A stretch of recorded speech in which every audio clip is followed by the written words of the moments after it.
Değerli seyirciler, arkadaşlar merhaba, ben Murat Bozdoğan. İsviçre'den öncelikle hepinize kucak dolusu selamlarımı gönderiyorum. Kanalıma hoş geldiniz, sefa getirdiniz. Bu videomda sizlere arkadaşlar biliyorsunuz Romanya-Bulgaristan arası da sınırlar inşallah 1 Ocak'ta kalkacak ve ilk sıla yolumu ocağın başında yapacağım ve gideceğim güzergahtan size bazı bilgileri vermek istiyorum. Biliyorsunuz navigasyonla giderken diyelim ki Münih'ten yola çıktınız, Edirne verip de yola çıkmıyorsunuz. Neden? Navigasyon istediğine göre, istediği güzergahı yol durumuna göre, inşaat durumuna göre arkadaşlar güzergahı hesaplıyor ve size bir güzergah gösteriyor ve oradan da sizi götürüyor. Tabii ki biz bunu istemiyoruz. Biz diyoruz ki ben Münih'ten çıkacağım, Salzburg'dan, Viyana'dan, Budapest'ten böyle gideceğim. Onun için arkadaşlar sonuna kadar izleyin. Navigasyonda nasıl yazacaksınız? Hangi şehirden sonra hangi şehir yazarsanız daha iyi olur. Bakın, Romanya'ya geldiniz, orada da bir hata yaparsanız navigasyonda sizi icabında navigasyon hesaplıyor. 2 dakika daha hızlı olduğu için o yol kusura bakmayın sizi Sırbistan'a çevirir. Ama sınırda 1 saat bekleyeceğinizi navigasyon bilmiyor maalesef. Onun için size şimdi listeyi de gösteriyorum. İsterseniz videoyu burada durdurabilirsiniz. Bunları yazabilirsiniz. Veyahut da burada cep telefonundan resmini çekebilirsiniz. Nasıl isterseniz veyahut da kendiniz yazabilirsiniz. Ve şimdi detaylı ben nereden nasıl gideceğim, nerelerde konaklamayı düşünüyorum ve nerelerde sınır var, bilhassa Macaristan, Romanya arkadaşlar. Zaten Avusturya'ya kadar, Macaristan'a kadar biliyoruz. Bizi şimdi bu videoda konsantre yapalım. Romanya üzeri gidişimizi, o sınırlara bakalım, o yollara bakalım. Ama tabii ki ilk önce Murat Bozdoğan kendi oturduğu yerden, arkadaşlar ben navigasyonda şöyle yapıyorum bakın. Oturduğum köyden ilk önce Münih veriyorum. Neden Münih veriyorum? Böyle kısa kısa verdiğiniz zaman navigasyon da daha çabuk hesaplıyor. Ben şimdi Salzburg verirsem, Münih'ten sonra Salzburg vereceğim. İcabında beni başka yoldan da götürebiliyor navigasyon. Ben bunu istemiyorum. İlk önce gördüğünüz gibi şimdi arkamda gözüküyor değil mi? Münih ne diyor? 2 saat 37 dakika diyor. Büyük ekranda bakarsanız arkadaşlar detayları da görürsünüz. Televizyondan bakarsanız. 2 saat 37 dakika diyor. Tabii ki buna pek inanmayın. Üstüne birazcık daha koyun siz. Neden? Bu hesaplamada yayaları görmüyor, fren yapıyorsunuz, kırmızıda duruyorsunuz, önünüzde icabında bir araba duruyor, bir tır duruyor, beklemeniz gerekiyor. Oluyor da oluyor. Onun için 80'lik yerde bazen 50 ile gidiyorsun. Oluyor, konvoy oluyor. Onun için baştan söyleyeyim, yani bu 2 saat 37 dakika diyorsa birazcık daha üzerine koyun bunun. Dediğim gibi ben buradan Allah nasip kısmet ederse çıkıyorum yola. İlk önce Münih veriyorum. En baştan bir şeyi unuttum arkadaşlar. Çok mühim. Bakın tekrar söylüyorum. Yanınıza alacağınız evraklar. Hemen devam edeceğiz. Bekleyin. Not aldım. Bir sürü not aldım. Pasaport, kimlik. Ya pasaport ya kimlik. AB kimliğiniz varsa AB kimliği yetiyor. Arabanın ruhsatı, sigorta kağıdı, ehliyet. Araba üzerinize değilse muhakkak vekaletname yanınıza alın. Şimdi olay bu. Bu güzergahtan giderseniz, yaz aylarında zaten giderseniz Bulgaristan çıkışı Türkiye girişine kadar pasaport göstermeyeceksiniz. Tabii ki her an her yerde sizi durdurup pasaport sorabilirler. Biliyorsunuz Avusturya, Almanya arası da bazen kontroller oluyor. İcabında sizi gümrük memuru durdurabilir. Yani hiç kontrol olmayacak diye bir şey yok. Duruma bağlı. Ama herhangi bir aksilik olmazsa siz gayetten, nasıl şimdi Hırvatistan, Slovenya'dan gidenler bilir. Hiç durmadan basıp gidiyorsun. Sınır mınır kalmadı. Aynısı olacak. Ama orada da her an gümrük memuru durabilir. Münih veriyorum arkadaşlar. Münih'ten sonra Münih'e yaklaşırken, Münih'in içine girmeden, daha Münih'e 20-30 kilometre kala size bağlı şimdi. Ya Viyana verebilirsiniz veyahut da Budapest verirsiniz. Viyana verirseniz Viyana'ya gene tekrar yaklaştınız. Size ayıracak, yol ayıracak, Budapest yazacak. Oradan Budapest takip edeceksiniz ve navigasyona da Budapest verin. Ben şahsen arkadaşlar navigasyona devamlı veririm. Yani Münih'ten sonra Salzburg'a yaklaştıktan sonra Viyana'ya yaklaştıktan sonra Budapest, tabii ki tabelaları da takip ediyor gözlerimiz. Devamlı Budapest'ten sonra Szeged burada var mıydı? Bir dakika. Evet. Szeged'den sonra arkadaşlar sınır kapısı gelecek. Szeged'den sonra Arad veriyoruz navigasyona. Szeged'den sonra Arad veriyoruz. Tabii ki gene tekrar Szeged'in içine girmeden evvelsi Arad yazıyoruz ve Szeged ile Arad arasında ne isimleş be kardeşim?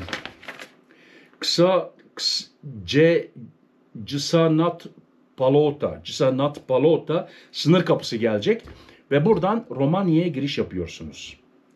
Asad. Şimdi Romanya'da arkadaşlar dediğim gibi lütfen navigasyona zaten bunları verin. Belki siz Münih'ten Budapest yazarsınız, Budapest'e kadar gidersiniz, o sorun değil ama lütfen bakın Arad'dan sonra Lugoy arkamda gördüğünüz gibi gene tekrar. Buradan 2 yol gözüküyor.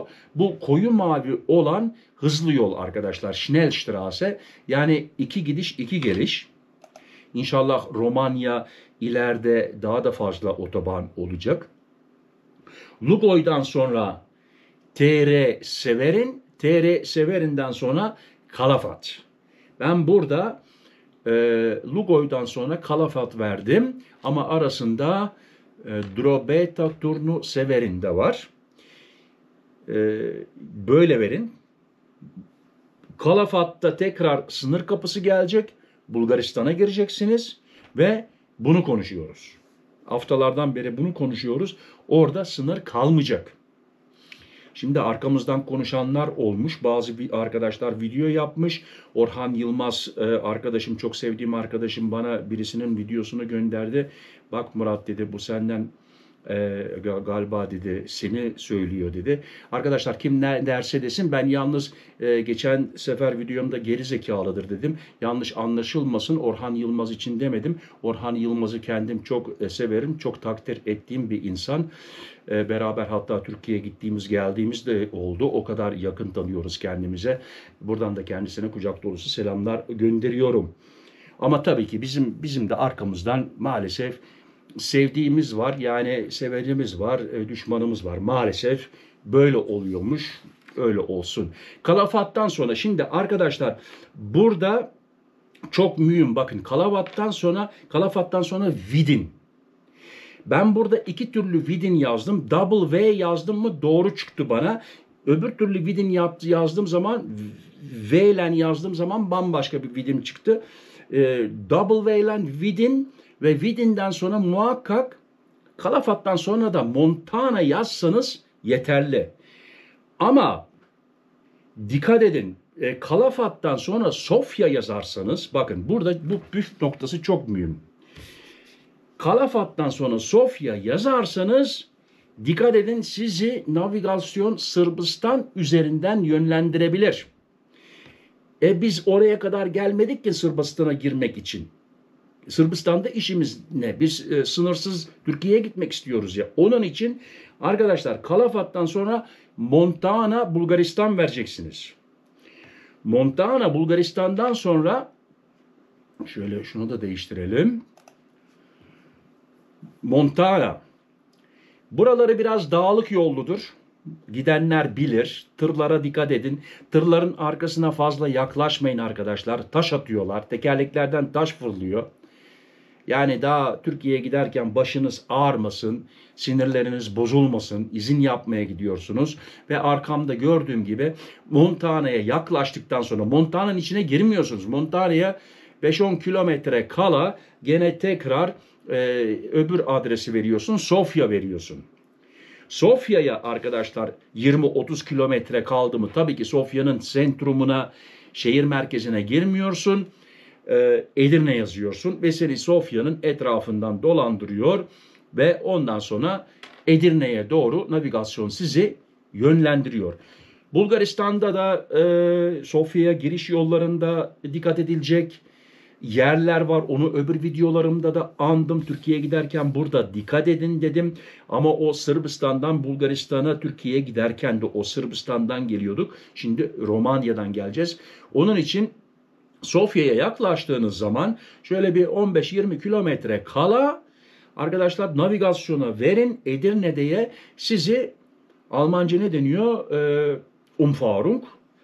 Yani şehrin içine sokmadan sizi şehrin etrafından dolandırıp ne yoluydu ya aklıma gelmiyor. Şimdi kusura bakmayın gene akıl gitti.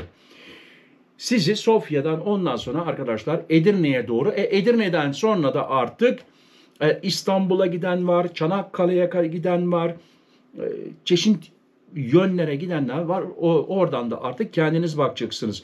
Tabii ki oralardan da videolar, yol bilgileri istenirse onları da yapmaya hazırım. Hiç bir sıkıntı yok. Şimdi dediğim gibi arkadaşlar böyle navigasyona şehir şehir yazın. Göreceksiniz hem navigasyon daha hızlı hesaplamasını yapıyor şak şak ve sizi o yana bu yana yönlendirmiyor. Bilhassa tekrar söylüyorum bakın bu Kalafat'tan sonra muhakkak Montana, Vidin'den geçiyorsunuz. Kalafat'tan sonra köprüden geçiyorsunuz. Vidin'den sonra Montana ama Kalafat'tan sonra Montana yazarsanız başınız ağrımaz. Montana'dan sonra da Sofya. Bana sorarsanız en tehlikeli yer orası. Çünkü sizi Kalafat'tan sonra icabında ta Sırp kapısına götürür. Şöyle bir 10 kilometre falan boşa gitmiş olursunuz. Dediğim gibi navigasyon bazen maalesef 2 dakika daha hızlı olduğu için belki de 1 dakika daha hızlı olduğu için öbür taraftan yönlendiriyor. Ama biz onu istemiyoruz. Biz sınırlardan geçmemek için ve bu güzergahı 2025'in yaz aylarında kullanırsanız söylendiklerine göre, söz verdiklerine göre ne pasaport göstereceğiz ne bir şey. Ama tekrar söylüyorum bakın nasıl Almanya sınırında Avusturya'dan gelenleri gümrük memurları arabaların içine şöyle bir bakıyor. 3-4 adam 5 adam oldu mu kenara çekiyor kimliklere bakıyor. Arkadaşlar bagaj kontrolü değil asla. Göçmenleri yakalamak için onun için bir ayda 2500 kişi mi ne geri gönderilmiş onun için. De öbür ülkelerden de Suriye'den olsun, Marokko'dan olsun, İran'dan olsun, Irak'tan olsun millet hücum ettiği için Almanya'ya onun için arkadaşlar bunu yapıyorlar sınır kapılarında. Çünkü Avrupa Birliği'ne girdikten sonra Almanya'ya girmek de kolay olduğu için bazen bu kontrolleri yapıyorlar. Sizin yanınızda tabii ki bakın ilk baştan söylediğim gibi evraklar olması lazım. Şimdi hepsini tekrar saymak istemiyorum. Gene 14 dakikaya dayandık. Kusura bakmayın gene vaktinizi bayağı aldım. Ama inşallah bu bilgiler işinize yaramıştır. İşinize yaradıysa bana bir like verin. Abone olmadıysanız abone olun. Ocağın başında Murat Bozdoğan yollarda ve bu gördüğünüz güzergahtan beraber gideceğiz arkadaşlar. Beraber gideceğiz. Edirne'ye gideceğiz. Edirne'de karar vereceğiz. Hep beraber sizler bana yazacaksınız. Kim daha çok ne istiyorsa söz veriyorum size o güzergahtan geri döneceğim. Hepiniz sağlıcakla kalın. Kendinize dikkat edin. Sıhhatinize dikkat edin. Sıhhatli kalın. Benimle kalın. Hoşça kalın. Murat.